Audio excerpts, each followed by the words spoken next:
राधा राधा राधा राधा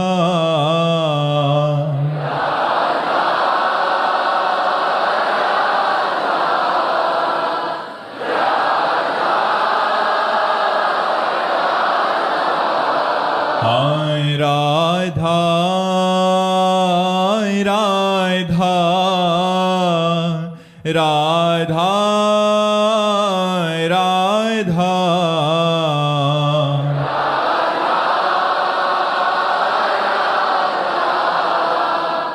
राधा राधा। श्री राधा वल्लभ लाल की, समस्त संत हरि भक्तन की, श्री वृंदावन धाम की, सद्गुरुदेव भगवान की। मातंगी जी राजस्थान से। राधे राधे महाराज जी। महाराज जी, प्रभु के संकेत को और अपने मन के विचारों को, इन दोनों में अंतर कैसे समझें? शास्त्र ज्ञान। तस्मात् शास्त्रम प्रमाणम ते कार्याकार्यो व्यवस्थितौ। जो तुम्हारे अंतःकरण में आ रहा है, यदि वो शास्त्र विरुद्ध है तो कभी भगवत प्रेरणा नहीं हो सकती, वो मन की वासना है। यदि शास्त्र सम्मत है तो भगवत प्रेरणा है, शास्त्र के विरुद्ध है मन की वासना है। शास्त्र प्रमाण। इसीलिए सबको चाहिए कि नित्य शास्त्र स्वाध्याय करना चाहिए। कभी गीता जी, कभी श्रीमद् भागवत जी, रामचरितमानस जी, वेद पुराण शास्त्र सब बहुत हैं। थोड़ा समय अध्ययन में देना चाहिए, जिससे हमें पता चले कि हमारा क्या धर्म है, किसे अधर्म कहते हैं, क्या करना चाहिए, क्या नहीं करना चाहिए। ये जो हमारे अंदर स्फुरणाएं होती रहती हैं, ये दो प्रकार की होती है, एक असत और एक सत। सत क्या है, असत क्या है, इसका निर्णय करने वाला विवेक सत्संग से और शास्त्र स्वाध्याय से प्राप्त होता है। बिनु सत्संग विवेक न होई। तो विवेक के द्वारा निर्णय किया जाए कि ये शास्त्र सम्मत कार्य है या शास्त्र विमुख। शास्त्र विमुख वासना दुर्वासना और शास्त्र सम्मत कार्य उपासना, उपासना से भगवत सुख और शास्त्र विरुद्ध वासना दुर्वासना से नरक का दुख, ये प्राप्त होता है। रीमा जी मुंबई से। महाराज जी, मुझे गुरु चाहिए, वो कैसे और कब मिलेंगे? मुझे कैसे पता चलेगा कि ये मेरे गुरुदेव? भगवान से प्रार्थना करो, हे सच्चिदानंदमय श्री कृष्ण, आप मेरे सदगुरु हैं, पर प्रगट में गुरुदेव के रूप की आवश्यकता है। तो आप जहां मेरे गुरुदेव के रूप में हो, वहां मुझे ले चलिए, या आप स्वयं आकर मुझे स्वीकार कर लीजिए। तो बंदो गुरुपद कंज कृपा सिंधु नर रूप हरि। हरि नर रूप, कृपा सिंधु, कृपा सिंधु हरि ही नर रूप में मुझे गुरुदेव के रूप में मिले, ऐसी कृपा करो। जिनके वचनों के प्रकाश में हम अपने अज्ञान अंधकार का नाश करके भगवत प्राप्ति कर सके। बन्नो गुरुपद कंज कृपा सिंधु नर रूप हरि, महामोह तम पुंज जासु बचन रवि कर निकर। ये भगवान से प्रार्थना करो, वही सदगुरु हैं, वही सदगुरु रूप से मिलते हैं, दूसरा कोई नहीं। जो सदगुरु को भगवान नहीं मानता, उसकी कभी कल्याण नहीं होने वाला, कभी आध्यात्मिक उन्नति नहीं होती। गुरु साक्षात परब्रह्म तस्मै श्री गुरुवे नमः। सुरुचि सिंह जी ऋषिकेश से। राधे राधे महाराज जी। महाराज जी, भगवान शंकराचार्य जी ने प्रश्नोत्तरी में शत्रु कौन है जो मित्र सा लगता है के उत्तर में कहा है पुत्र आदि। महाराज जी, इसमें क्या रहस्य? मित्र सा लगता है परंतु शत्रु है, से तात्पर्य? देखो, भगवत प्राप्ति जब करनी होती है तो सर्वतो मनुष्यो असंगमादौ, सबसे मन हटाकर प्रभु में लगाना है। सबसे मन हटाकर, सरल भाषा में लिखा है, जननी जनक बंधु सुत दारा, तन धन धाम सुहृद परिवारा, सबकी ममता ताग बटोरी, मम पद नहीं बांधी बर डोरी, सबकी ममता ताग बटोरी, मम पद नहीं बांधी बर डोरी। पुत्र में, पति में, परिवार में, सब में मेरा भगवान विराजमान है, इस भाव से प्यार करो। अगर पुत्र को शरीर भाव से प्यार करोगी तो मोह हो जाएगा, और मोह हो जाएगा तो भगवान की भक्ति नहीं बनेगी। मोह गए बिनु राम पद होए न दृढ़ अनुराग। तो मोह त्याग के लिए भगवान शंकराचार्य जी उस मोह को कहते हैं कि ये पुत्र आदि में जो मोह है यही शत्रु है भगवत प्राप्ति करने के लिए, यही हमें भगवत प्राप्ति नहीं होने दे रहा। तो क्या हम अपने पुत्र का त्याग कर दें? नहीं, और प्यार करो, लेकिन उसमें भगवान मान के प्यार करो कि इसमें भगवान विराजमान है। मेरे पुत्र में, मेरे पति में, मेरे सास ससुर में, मेरे परिवार में, चराचर जगत में, सब में भगवान विराजमान है। फिर आपको कोई बाधा नहीं रहेगी, वो आपकी उन्नति का कार्य होगा। तो वहां मोह को शत्रु बताया गया, ना कि पुत्र को। पुत्र आदि में जो मोह है वो शत्रु है। मोह माने अज्ञान, अज्ञान, ममता। ये मेरा पुत्र है, नहीं, नाथ सकल संपदा तुम्हारी, मैं सेवक समेत सुत नारी, ये सब आपकी वस्तु है। मोहनलाल जी, राधे राधे महाराज जी। महाराज जी, ज्ञान मार्ग में भगवत प्राप्ति सरल है या भक्ति मार्ग में? जो विवेक प्रधान है, वैराग्यवान है, संसार से ऊब चुका है, उसे ज्ञान मार्ग सरल है। जो थोड़ा विषय भी अच्छे लगते हैं और भगवान भी अच्छे लगते हैं, वो भक्ति मार्ग से सरलता पूर्वक भगवान को प्राप्त कर लेगा। जो कर्मकांडी है, कर्मठी है, खूब कर्म करने का स्वभाव है, वो कर्म योग में लगे और कर्म को भगवान को समर्पित कर दे तो उसे भगवत प्राप्ति हो जाएगी। कोई मार्ग कठिन नहीं है और कोई मार्ग सरल नहीं है। जो मार्ग रुचिकर हो उसी मार्ग में चल देना चाहिए, योग्यता के अनुसार। सुनीता जी, पंजाब से। राधे राधे महाराज जी। महाराज जी, गोस्वामी तुलसीदास जी की एक चौपाई है, ममता तरुण तमी अंधियारी, राग द्वेष उलुक सुक्कारी, तब लगी बसती जीव मन माही, जब लगी प्रभु प्रताप रवि नाही। महाराज जी, ममता पूर्ण अंधेरी रात है जो राग द्वेष रूपी उल्लुओं को सुख देने वाली है। वो ममता रूपी रात्रि तभी तक जीव के मन में बसती है जब तक प्रभु का प्रताप रूपी सूर्य उदय नहीं होता। महाराज जी, इस चौपाई में गोस्वामी तुलसीदास जी ने किस प्रकार की ममता की बात कही है जो अंधियारी रात्रि के समान राग द्वेषी? वही ममता जो अपने शरीर में ममता, जो भोगों में राग, जो शरीर संबंधियों में राग, यही तो।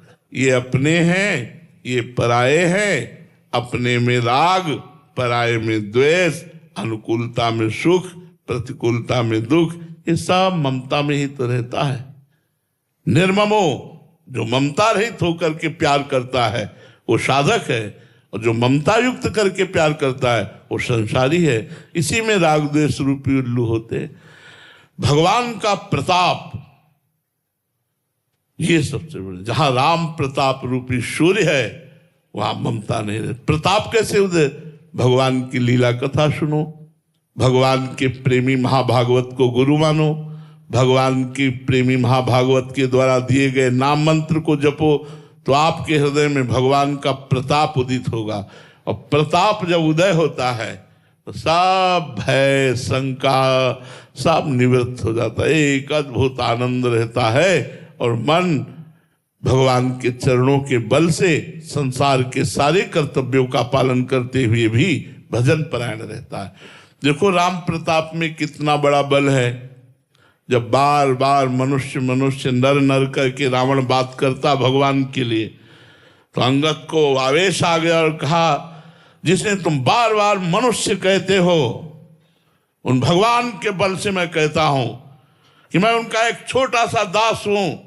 तेरी सभा में अगर कोई वीर हो, मैं पैर जमाता हूं, मेरा पैर उखाड़ दे, राम सीता को हार जाएंगे और वापस हो जाएंगे। कोई वीर हो, हिला के दिखा दे। जानते थे कि 20 बार कैलाश उठा चुका है रावण। मेघनाथ जैसे कोई पक्षी को बंदी बना के लावे, ऐसे देवराज इंद्र को बंदी बना के डाल दिया था रावण के सामने, इसीलिए उसका नाम इंद्रजीत हुआ। नरांतक, देवांतक ऐसे असुर बैठे हुए थे जो हिला दे पृथ्वी को अकेले। उनके बीच में भगवान के प्रताप का परिचय प्राप्त करने वाले अंगद ने चमत्कार प्रकट कर दिया। एक एक वीर क्या 10-10 हजार वीर एक साथ लगे, लेकिन हिला भी नहीं अंगद का चरण। राम प्रताप सुमिर पन रोपा। तो जिसके हृदय में भगवान का प्रताप जागृत हो गया, वहां राग द्वेष, अनुकूलता प्रतिकूलता, सुख दुख, जय पराजय, ये सब भाग जाते। द्वंद्व परमानंद रहता है, द्वंद्व नहीं रहता, परमानंद रहता है। डॉक्टर विवेक तांगड़ी जी लखनऊ से। राधे राधे महाराज जी। पर जी, समाज की सेवा करते करते परिस्थितियों को, बाहरी जगत को देखते देखते बहुत वैराग्य आता है। सिर्फ श्री हनुमान जी की सेवा और एकांतवास का मन होता है, परंतु आश्रम, गुरुकुल और मठ, इन सब में समय न देने से व्यवस्थाएं बिगड़ती हैं। तो प्रश्न महाराज जी मन में आता है कि प्रभु की भक्ति और सेवा महत्वपूर्ण है या फिर इन व्यवस्थाओं के उससे भगवान का स्मरण करते हुए सेवाएं करना ही चाहिए। लेकिन प्रभु आज्ञा जहिका जस आई, सोते ही भांति रहे सुख लाई। प्रभु जैसी आज्ञा करते हैं वैसे दास को जीवन निर्वाह करना पड़ता है।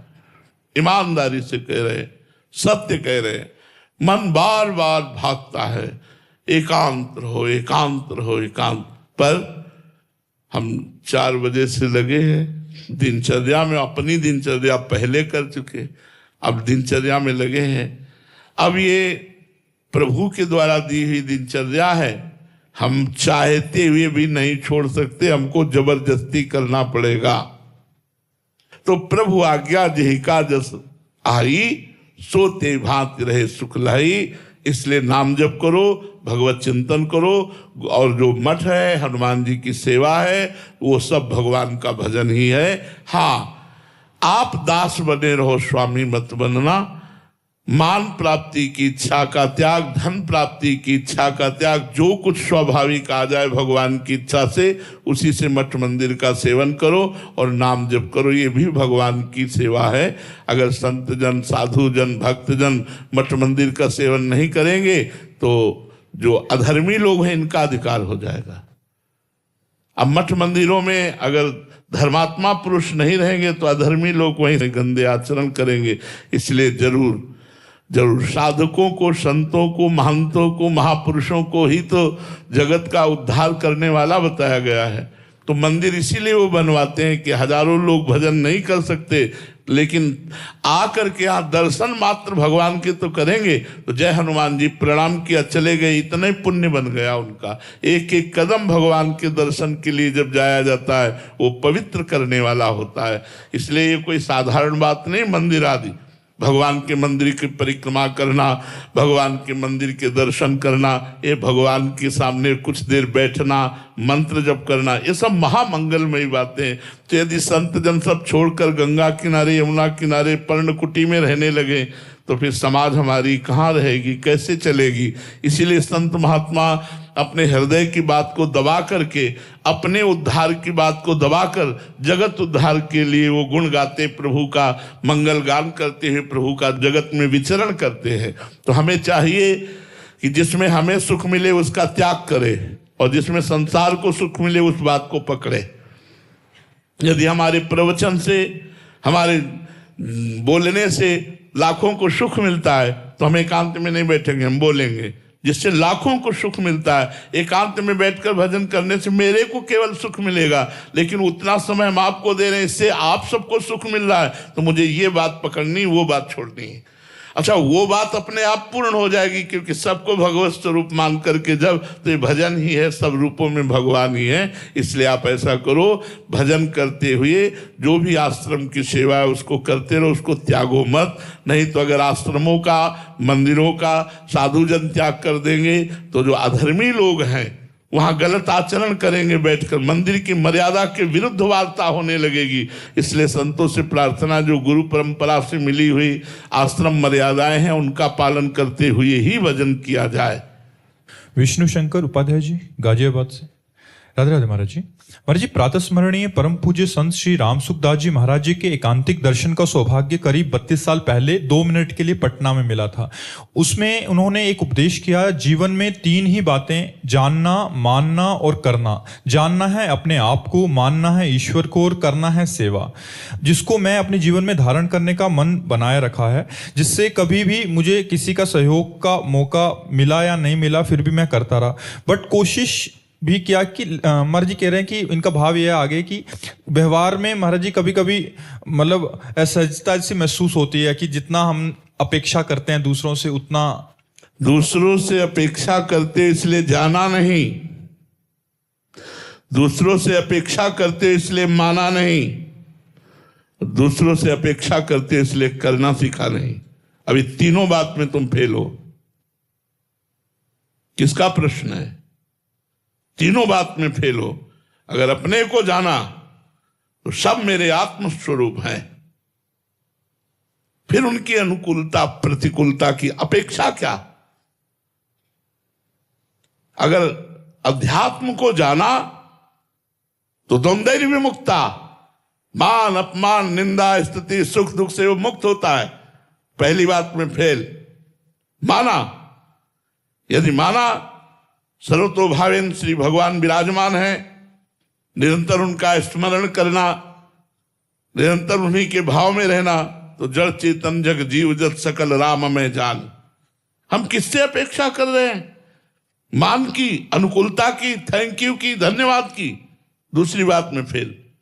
और करना तो आप नहीं करते, आपसे कराया जा रहा है। आप क्यों दुख सुख ले? जैसा कराया जा रहा है, जो ही प्यारो करे स्वयं मुहि भावे।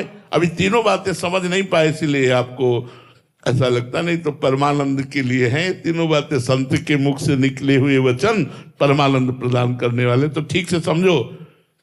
आप अपने को देह मानते हैं, आप अपने को कर्ता मानते हैं, इसलिए आप दुखी हो रहे हैं।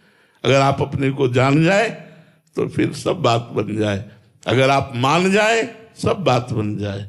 मानो सब में भगवान विराजमान है, और सेवा तो भगवान के बल से हो रही है। तो दियम वस्तु गोविंदम तो विमेव समर्पे। आपके बल से, आपके धन से, आपकी बुद्धि से आपकी सेवा हो रही। नाथ, आप चाहे गाली दो, चाहे मारो, चाहे अपमान करो, मैं तो आपका सेवक ही हूं। आनंद आ जाएगा, क्या परेशानी? अभी समझा नहीं, इसलिए आपको थोड़ा सा प्रतिकूलता आने पर दुख का अनुभव होता है। ठीक अध्यात्म से चलो। ये दुख सुख के ऊपर है अध्यात्म, आनंदमय है अध्यात्म। इसमें सामने वाले की अपेक्षा नहीं रखी जाती। निरपेक्षम, अनपेक्षा। हम आपको पानी पिलाए, आपके पैर दबाए, आपको भोजन पवाया, तो कम से कम थोड़ा तो आप अनुकूल देख लीजिए हमारी तरफ। नहीं, अनपेक्षा। यह हमारा कर्तव्य। भगवान ने मुझे सेवा दी है, आप भगवत स्वरूप में सेवा किया और चल दिए। आप क्या करते हैं इससे हमें कोई मतलब नहीं। एक संत ने अपने शिष्य को उपदेश किया। शिष्य ने पूछा, गुरुदेव, मैं संसारी गृहस्थ में रहता हूं, मेरे से ज्यादा साधना तप जब तो हो नहीं पाएगा, मुझे भगवत प्राप्ति कैसे होगी? कोई साधारण सहज सरल उपाय बता दीजिए। तो उनका, रोज एक संत को भोजन पवाओ, भगवत प्राप्ति हो जाएगी। रोज एक संत को आओ, लाओ, चरणामृत उतारो, आरती करो, साष्टांग दंडवत करो, भोजन पवाओ, उनकी जूठन पाओ, तुम्हारा कल्याण हो जाएगा। पक्की बात, अमोघ बात बता दी। अब वो रोज संत लाते। कई वर्ष हो गए। एक दिन एक गांव में संत आए स्वतः, तो उनको तो संत प्राण प्यारे लगने लगे थे। अब सेवा करते करते वो दौड़ के गए, महाराज जी कल हमारे यहाँ भोग पाइए। संत जी आए, भोग पवाया, खीर और परोस दी। संत ने दोबारा जब खीर परोसने लगे तो बस उन्होंने फिर डाल दिया। जे डाला तो खींच के उनके तमाचा चोर के उनके थप्पड़ मारा। खीर खा ली तो थप्पड़ मारा जोर के उनके। खीर खा के उठे, वो साष्टांग दंडवत किए, हाथ जोड़कर जैसे संतों को विदा करते थे वैसे विदा किया। वो उसी गांव में रुके। दूसरे दिन शाम के फिर वो भगत जी गए, महाराज जी कल प्रसाद आप हमारे यहां ही पाइए। देखा ठीक है, आए, प्रसाद पाया और कहा बेटा कल तुम्हारे थप्पड़ मारा था, तुम्हें बुरा नहीं लगा? अरे महाराज जी ये शरीर आपका सेवक है, ये शरीर आपका है, आप मारो पीटो कुछ करो। महाराज जी मेरा इस पर कोई अधिकार नहीं, मैं तो आपका दास। बोले बहुत शीघ्र भगवान का साक्षात्कार तुम्हें हो जाए, यह आशीर्वाद मिला। बहुत शीघ्र अब तुम्हें भगवान का साक्षात्कार होने वाला है, क्योंकि अब तुम योग्य हो गए हो भगवान के दर्शन के। ये बात हमारे द्वारा किया हुआ दूसरे के प्रति परहित का कर्म और उसके बदले में अनुकूलता ना चाहना, यही हमारा परमार्थ है। अगर हम ये नहीं जाना तो परमार्थ ही नहीं जाना। प्रायः सबकी ये भावना रहती है कि अगर हम किसी को थोड़ा भी हित करें तो वो थोड़ा हमारे अनुकूल तो बोल दे, ना ज्यादा सही तो इतना भी तो कह दे कि धन्यवाद, थैंक यू, आपने मुझे पानी पिलाया। ये भी सुनना मुझे नहीं है, ये भी चाहना नहीं, तभी परमार्थ पुष्ट होगा। जो बदले में कुछ चाहता है वो परमार्थी नहीं होता। पर उपकार का मतलब यही होता है बदले में कुछ ना चाहना। विमलेश जी, राधे राधे महाराज जी। गुरुदेव भगवान, मेरा प्रश्न है कि सेवक वाणी जी में पूजनीय श्री सेवक जी महाराज जी ने कच्चे धर्मियों के जितने भी लक्षण बताए हैं, आचरण बताए हैं, वो मुझे अपने आप में दिखते हैं। महाराज जी मैं ऐसा क्या करूं कि मैं पक्का धर्मी बन जाऊं? राधा वल्लभ श्री हरिवंश, राधा वल्लभ श्री हरिवंश नाम जप करो और चतुरासी जी का पाठ करो और रोज सत्संग सुनो हित धर्मियों का। हित धर्मियों का रोज सत्संग सुनो, बिल्कुल पक्के बन जाओगे। जब कोई कच्ची वस्तु होती है तो उसे आवे में तपाई जाती है तब वो पक्की बनती है। आग में तपे बिना कोई सिद्ध थोड़ी होता है। चावल सिद्ध करना है तो आग में उबालना पड़ेगा, मटकी को पक्की करनी है तो उसे आग में तपाना पड़ेगा। तो संतों की आज्ञा पर जो चलते हैं, रसिकों की आज्ञा पर जो चलते हैं, धर्म विरुद्ध आचरणों का त्याग करते हैं, नाम जप करते हैं, भगवत लीला गुणगान करते हैं, वो सच्चे बन जाते हैं। प्रेमाग्नि में तप करके वो पाके धर्मी हो जाते हैं। इसलिए चिंता ना करो, भगवान का आश्रय लिया है, हरिवंश चंद्रजू का आश्रय लिया है, वही सब संभालेंगे। नाम जप करो, वाणी पाठ करो, खूब सत्संग सुनो, ठाकुर सेवा करो। सुमन जी दिल्ली से, महाराज जी मेरा मन बहुत सोचता है, ओवर थिंकिंग करता है, इसलिए मुझे शांति नहीं मिलती। महाराज जी कोई सरल उपाय है? है। एक गुरु जी ने एक शिष्य को भूत मंत्र की सिद्धि बताई, उसने जप किया, मंत्र सिद्ध हो गया, भूत प्रकट हुआ। भूत ने कहा काम बताओ, उसका अमुक काम करके आ गया। काम बताओ, उसने कहा अमुक काम करके आ गया। काम बताओ, तो कहा कहां तक काम बताएं? बोले जिस क्षण काम नहीं बताओगे उठा के पटक देंगे उसी क्षण। गुरुजी के पास गए, बोले गुरुजी तो भारी समस्या आपने दे दी, जो काम कहो 1 मिनट में करके आ जाता हूं, कहता उठा के पटक देंगे अगर काम नहीं बताओगे। तो गुरुजी ने कहा एक काम करो, एक बांस गाड़ दो, बांस गाड़ दो और उससे कहो इसमें चढ़ो उतरो, जब और काम होगा तब हम तुम्हें बता देंगे। तो गुरु के पास युक्ति थी, बढ़िया काम बन गया। वो प्रेत कौन है? मन। वो प्रेत है मन, और वो सिद्ध कौन है? हम। अब वो हर क्षण हमसे कामना ही करता रहता है, ये भोग, ये भोग, ये भोग, ये भोग, ये ना दोगे तो हम तुम्हें जलाएंगे, उठा के पटक देंगे। हर समय परेशान करता रहता, ओवर थिंकिंग, सोच बढ़ाता रहता, निगेटिव पॉजिटिव हमें फंसाए पड़ा हुआ है। अब क्या करें? तो गुरु कृपा से खंबा मिल गया, राम राम, राधा राधा, कृष्ण कृष्ण, ये वो बांस है, चढ़ उतर, राधा राधा राधा। जब कोई कार्य नहीं, राधा राधा। अगर ठीक ना हो जाए तो हमें बता देना, लोक परलोक में सब जगह आनंद आ जाएगा। इसे नाम रूपी खंबे पर बार बार चढ़ाओ, उतारो इस मन को, बार बार नाम जप करो। जो चाहत है नित्य सुख, और मन को विश्राम, हित ध्रुव हित सो भजत रहो, पल पल श्यामा श्याम, पल पल श्यामा श्याम। भूमिका जी मध्य प्रदेश से। राधे राधे महाराज जी। महाराज जी, एक साधक के लिए कर्मानुसार और प्रारब्धानुसार के बीच की पतली रेखा क्या है कि हमें मेहनत कब करनी चाहिए और कब सब श्री जी पर छोड़ देना चाहिए? हमें हर समय मेहनत करनी चाहिए,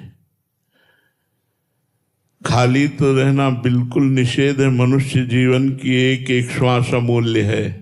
हाँ, कभी कर्तव्य कर्म कर रहे हैं, कभी धर्म कर्म कर रहे हैं, तो कभी भागवत धर्म कर्म कर रहे हैं।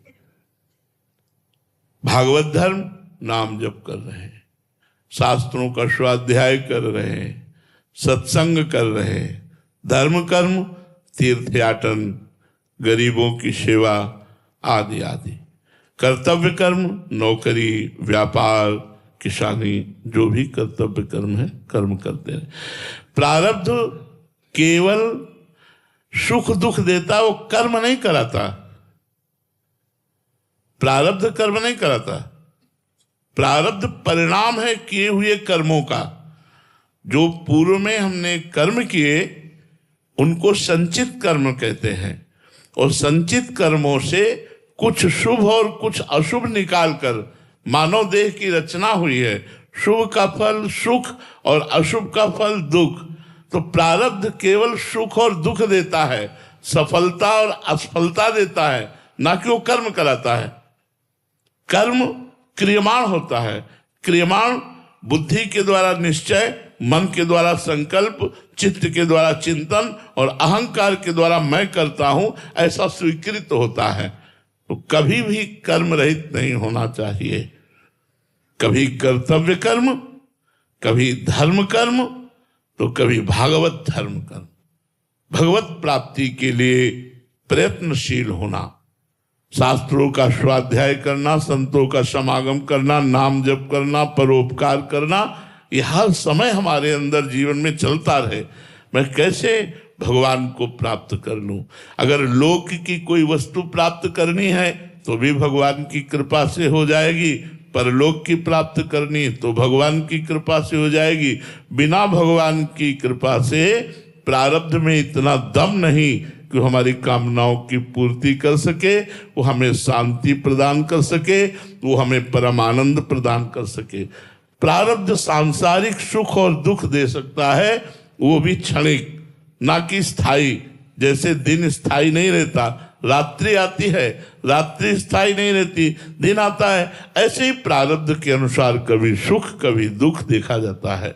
तो हमें निरंतर प्रयत्नशील होकर पुरुषार्थ करना चाहिए, जिससे हमारे काम, क्रोध, लोभ, मोह, मद, मत्सर ये मिटे और हम भगवान की तरफ बढ़ें, हमारा चित्त अध्यात्म में लगे। ये मनुष्य जीवन की सार्थकता है। जो केवल कमाना, खाना, भोगना, संसार का चिंतन करना और भगवान से विमुख रहना, वो मृत जीवन है। जिन हरि भगति हृदय नहीं आनी, जीवित सव समान ते प्राणी। वो मुर्दे के समान जीवन है, जो केवल खाया पिया, भोगा, कमाया, बस। न कोई अध्यात्म से मतलब, न संत समागम से मतलब, न भगवान से मतलब। तो हमारा जीवन कर्तव्य परायण होना, धर्म परायण होना और भगवत प्राप्ति करना, यही तन कर फल विषय न भाई, भजी राम सब काम बिहाई। हमारा मनुष्य शरीर ये भगवान का भजन करके भगवत प्राप्ति के लिए मिला है। यदि हम ऐसा नहीं किया तो बहुत बड़ी हानि हो जाएगी। प्रारब्ध कोई देवता नहीं है, पूर्व का किया हुआ कर्म है और उसको हम नवीन कर्म के द्वारा अपने भाग्य का नया निर्माण करें, भगवत प्राप्ति करें। हम प्रारब्ध के अधीन होकर कायर की भांति बैठना ठीक नहीं है। दैव दैव आलसी पुकारा। कर्तव्य परायण रहिए, पुरुषार्थ परायण रहिए।